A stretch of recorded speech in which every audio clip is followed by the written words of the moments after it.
Graça e paz da parte de Deus, nosso Pai, e da do Senhor Jesus Cristo. Estou aqui mais uma vez, celebrando a palavra de Deus, hoje, nesta manhã de domingo, na EBD. Eu quero trazer esse assunto, compartilhar com você. Enquanto essa palavra está sendo liberada na manhã de domingo, eu quero te lembrar que às 9 horas da manhã nós temos a escola de cura. E também, hoje, domingo, à noite, às 18 horas e 30 minutos, nós estaremos aqui celebrando a ceia do Senhor. E olha só o que teremos nesse culto. Nós teremos aqui um musical. Estaremos celebrando ao Senhor numa representação extraordinária de um assunto bíblico muito importante. Eu penso ser o mais importante, o mais vital.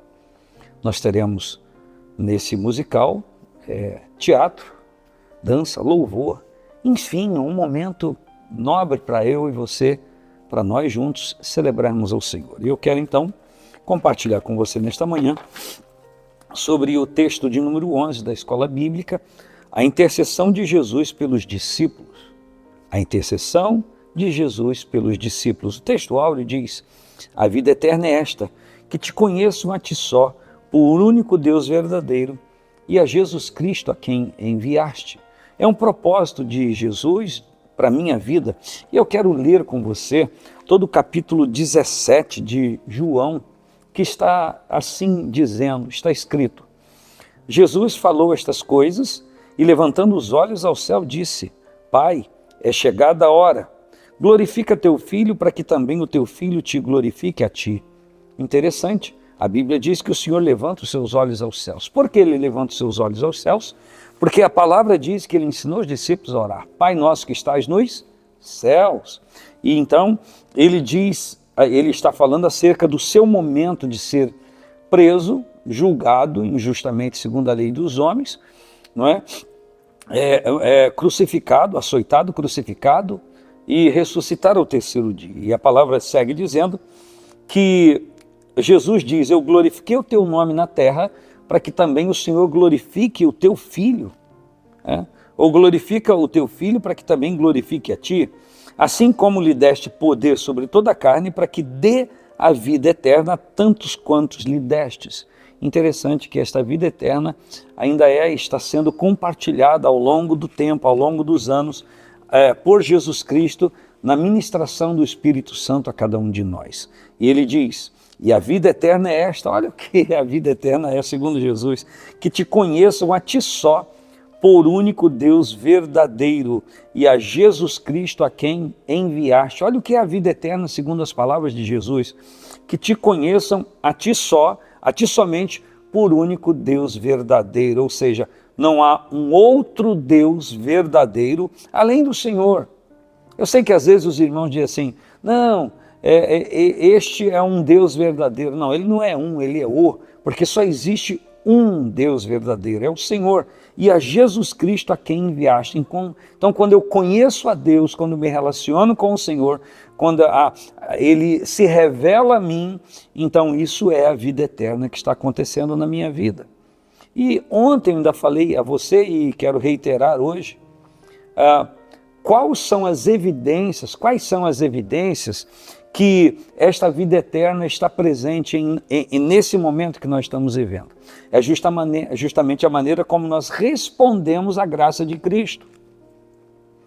Eu não tenho condições de dizer que eu tenho a vida eterna em Cristo se eu não respondo a esta graça, se a minha vida é natural, normal como a demais homens, se eu não penso em Deus, se eu não busco o Senhor, se eu não leio a sua palavra, se eu não tenho interesse em saber o que Deus pensa da minha vida e o que eu devo pensar a respeito dele, isso está prontamente, abertamente na palavra. Mas o interessante desse texto, que Jesus intercede pelos seus discípulos, é porque ele está vendo a falibilidade humana, ele está vendo a carência humana e a luta humana para sobreviver na fé. O texto continua dizendo: eu te glorifiquei na terra, tendo consumado a obra que me deste a fazer. Como é lindo, como é maravilhoso, quando nós completamos ou concluímos ou levamos a efeito o projeto de Deus para a nossa vida. Jesus continua dizendo: e agora glorifica-me tu, ó Pai, para que, junto de ti mesmo, com aquela glória que tinha contigo antes da fundação do mundo, antes que o mundo existisse. Eu gosto muito dessa expressão quando Jesus fala: glorifica-me junto a ti com aquela glória que tinha contigo. Jesus está falando daquele tempo antes dele se humanizar, antes dele se encarnar. Ele está se referindo ao que Paulo diz aos Filipenses no capítulo 2, que ele, subsistindo em forma de Deus, não teve por usurpação o ser igual a Deus, mas ele se humilhou-se à forma de servo e achou-se na forma de homem e humilhou-se até a morte, morte de cruz. Então, Jesus está nesta oração falando com o Pai da glória, do relacionamento que ele tinha na eternidade sempre com o Senhor. E ele diz: manifestei o teu nome aos homens que do mundo me destes, eram teus e tu me destes e guardaram a tua palavra. E agora então ele começa a falar, ele começa a interceder, ele começa a clamar, segundo o texto da revista, a partir do versículo de número 11, acerca dos seus discípulos. Olha isso aqui. Ele diz, no versículo 9, eu rogo por eles, não rogo pelo mundo, mas por aqueles que me destes, porque são teus. E todas as minhas coisas são tuas e as tuas coisas são minhas, e nisso sou glorificado. Olha para Jesus o que era ser glorificado, o que era viver a glória de Deus, através ou a partir do pressuposto de que tudo aquilo que era de Deus lhe era confiado, e o que também lhe era confiado ao Senhor. Este relacionamento intenso. Ele diz, eu já não estou no mundo, mas eles estão no mundo, eu vou para ti. Ele diz, Pai Santo, guarda em teu nome aqueles que me deste, para que sejam um assim como nós. Então, o Senhor Jesus agora está rogando a Deus que lhes ministre pelo seu Espírito uma unidade no relacionamento. Ele segue dizendo, estando eu com eles no mundo, guardava-os em teu nome. Tenho guardado aqueles que tu me deste, e nenhum deles se perdeu, a não ser o filho da perdição, para que se cumprisse a Escritura. Está se referindo a Judas Iscariotes. Mas agora vou para ti e digo isso no mundo, para que tenham a minha alegria completa em si mesmo. Olha o que Jesus está dizendo. Ele está dizendo que desejava que os seus discípulos tivessem a sua alegria completa neles mesmos, que eles pudessem viver uma vida de alegria, uma vida de bênção. E como é que alguém pode alcançar esse status espiritual? A partir do relacionamento com o Senhor. Porque se nós formos olhar o contraposto das verdades espirituais com as humanas, nós vamos viver um choque. Porém, quando pensamos mais nas coisas que são de cima, nos ligamos mais nas coisas de Deus e nos desligamos das coisas da terra, então esta alegria se cumpre em nossa vida. Porque quando nós repousamos nosso coração nas coisas daqui, nós somos encaminhados à tristeza e à desilusão e aos traumas da vida humana. Quando lemos o livro de Eclesiastes, está escrito lá que tudo nesta vida é aflição de espírito e tudo é vaidade, ou seja, um afastamento de Deus ou em relação a Deus provocado pela solicitude humana desenfreada. Mas quando eu consigo amparar ou ancorar o meu coração no Senhor, pensando na promessa da eternidade e ao mesmo tempo me afasto dos traumas da vida humana, desconsidero ou os tenho em menor valor, então eu consigo ter essa alegria completa de Deus na minha vida. De outra forma, é impossível. Por quê? Porque a vida humana comum é uma vida de flutuação. Parece que há um efeito gangorra nas conquistas e desilusões. Ora uma pessoa se considera lá em cima, ora cá embaixo. Então há um desnível, um desnivelamento. Enquanto que a presença do Espírito Santo traz para nós um equilíbrio. E ele então, Jesus, segue dizendo, ele diz, dei-lhes a tua palavra e o mundo os odiou, porque não são do mundo, assim como eu do mundo não sou. E é no versículo 15 que Jesus fala, olha só, não peço que os tires do mundo, mas que os livre do mal. Não são do mundo como eu do mundo não sou. Santifica-os na verdade, a tua palavra é a verdade. Olha o que Jesus está dizendo, que não precisa alguém sair do mundo, desistir da vida, para que seja livre do mal. O que Jesus está dizendo é que no poder do seu Espírito, no poder da sua presença, eu consigo viver com as mesmas dificuldades que todas as pessoas vivem sem me contaminar com o mal. É no Sermão no Monte, em Mateus 7, 24 ao 27, que Jesus diferencia a vida de quem anda com Ele, confia nele, daquele que não confia. É justamente a análise do homem prudente e do imprudente, do sensato e do louco. Um edifica sua casa na rocha, com firmeza, com bases sólidas. Outro edifica sua casa na areia, sobre a areia. E o Senhor Jesus qualifica que aquele que edifica sua casa na rocha é o que ouve a palavra e pratica. E aquele que edifica a sua vida na areia é aquele que ouve e não pratica. E interessante que existem 3 aspectos de intempéries da vida que recaem sobre a vida desses 2 indivíduos, que construiu sua casa na rocha e o outro que construiu na areia. São as mesmas dificuldades. Descem as chuvas, assopram os ventos e correm os rios, e se chocam contra aquelas 2 casas. A primeira, que foi edificada sobre a rocha, não cai, porque está firme. Mas a segunda, que foi edificada sobre a areia, cai, e a Bíblia diz que é grande a sua ruína. Então isso é um exemplo, uma caracterização da vida de todos nós. Sofremos as mesmas angústias, padecemos as mesmas necessidades, mas o que nos diferencia? O tipo de esperança que nós temos, aonde a nossa vida está construída, qual é o nosso principal interesse. E é nessa intercessão a Deus que Jesus pede para os seus discípulos. Eu não estou pedindo que o Senhor tire eles do mundo, mas que os livre do mal. Então, enquanto estou dizendo a você, o Senhor está nos livrando do mal. O Salmo 34 diz que o anjo do Senhor acampa-se ao redor dos que os temem e os livra. Mas daqueles que temem ao Senhor, livra aqueles que temem ao Senhor. Ele segue dizendo, santifica-os na verdade, a tua palavra é a verdade. Ora, então se a palavra do Senhor é a verdade, Ele quer que eu seja santificado na verdade, eu devo me apegar à palavra ou abandoná-la? Então é simples, como você está em relação à palavra de Deus? Você tem se apegado à palavra de Deus ou tem abandonado-a? Então, essa oração intercessória de Cristo vai se cumprir na minha vida a partir do momento que eu entendo qual é a minha atitude em relação a tudo isso. Essa oração intercessória nada fará na minha vida se eu, olhando o que Jesus orou, o que Jesus pediu, não me deixar envolver por isso, de uma forma prática.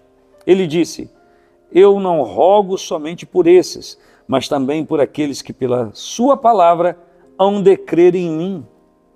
Olha só, essa oração intercessória de Cristo, ela está atravessando as eras, as gerações. Jesus Cristo acaba de declarar que Ele não está orando somente por aquelas pessoas que estão com Ele naquele momento, fisicamente. Mas Ele diz, eu oro por todos aqueles que ainda nascerão em todas as eras, mas que crerão em mim por tua palavra. E olha só, Ele diz, não rogo somente por esses, mas também por aqueles que pela sua palavra hão de crer em mim, pela sua palavra. O que Jesus está dizendo? Que a base sólida para uma crença, uma vida de relacionamento com o Senhor de fé, é a palavra de Deus, é a Bíblia. Que a tese, a hipótese, o sei lá o que, eu imagino o quanto, não tem valor nesse relacionamento. Mas a palavra sólida que faz com que a gente tenha estrutura. E Ele diz, para que todos eles sejam um, como tu, ó Pai, és em mim e eu em ti, para que também eles sejam em nós, para que o mundo creia que tu me enviaste. Então Jesus está dizendo que a unidade do povo de Deus seria uma marca que autenticaria a credibilidade do próprio Evangelho. Então, isso quer dizer que a desunião é o oposto, que viver o contrário descredibiliza. Isso quer dizer que qualquer ataque que eu venha a fazer aqui contra qualquer irmão, contra qualquer pastor, contra qualquer igreja, isso não traz crédito ao Evangelho. Isso descredibiliza. E o que você vê acontecendo por aí hoje? As pessoas estão usando os meios sociais para quê? A Bíblia diz que nós temos um adversário, nós devemos combatê-lo. E aí a gente vê pessoas que dizem ter uma fé parecida ou igual, combatendo um ao outro. Isso não edifica ninguém, isso não encaminha ninguém a Cristo. Isso faz com que haja um descrédito na palavra pregada. Ao contrário, ninguém ela é ouvida por conta da atitude de algumas pessoas. Talvez hoje eu leve um pouquinho de tempo a mais, mas tenha paciência comigo. O que eu acabei de dizer para você é muito sério. Muito sério. E o que a gente tem visto por aí é justamente isso acontecer. Eu vou dizer de novo, para que todos sejam um, como tu, ó Pai, o és em mim, e eu em ti, que também eles sejam um, para que o mundo creia que tu me enviaste. Agora olha o que Jesus diz, lhes dei a glória que a mim me deste, para que sejam um, como nós somos um. Ou seja, a realidade de sermos um em Cristo não seria uma coisa forçada, mas seria pela glória que Ele já nos comunicou. Então, essa unidade estaria presente na vida daqueles que têm a glória de Deus. Então, se essa união, essa unidade tem uma ruptura, se o meu coração está fechado a isso, significa que a glória do Senhor não está presente na minha vida. Eu acho que o texto é muito claro. Nós podemos olhá-lo pelo lado positivo e também interpretá-lo pelo lado negativo, da negação. E está aqui dizendo, eu neles e tu em mim, para que eles sejam perfeitos em unidade. Não era uma unidade capenga, cheia de defeitos que o Senhor Jesus estava clamando, mas uma unidade perfeita, que fossem perfeitos em unidade e que a unidade entre nós, povo de Deus, cumprisse o propósito. E para que o mundo conheça que tu me enviaste a mim e que tens amado a eles como a mim me tem amado. Então, essa unidade seria uma autenticação do amor do Pai em nossa vida. Vamos lá? Pai, aqueles que me deste, quero que onde eu estiver, também eles estejam comigo, para que vejam a minha glória que me deste, porque tu me has amado antes da criação do mundo. Olha que interessante. Eu quero que aqueles que tu me deste estejam comigo. Não é justamente isso que está escrito aqui mesmo em João no capítulo 14? Não se turbe o vosso coração? Credes em Deus, credes também em mim? Na casa de meu Pai há muitas moradas. Repeti isso agora esses dias.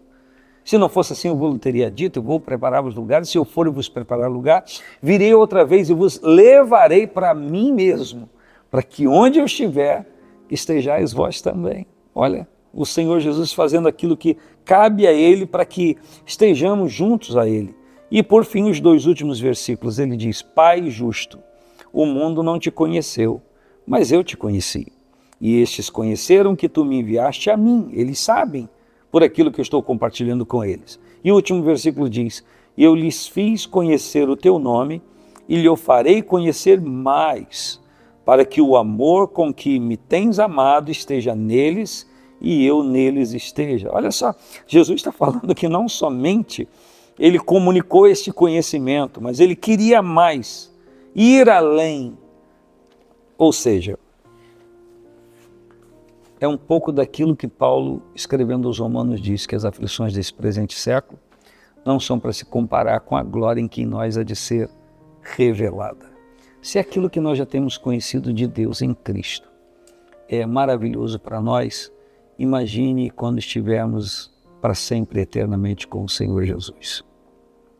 Aquilo que ainda vamos conhecer de toda a criação celestial que o Senhor fez. Você pode ser alguém que participe da escola bíblica todo domingo, 9 horas da manhã, aqui na igreja.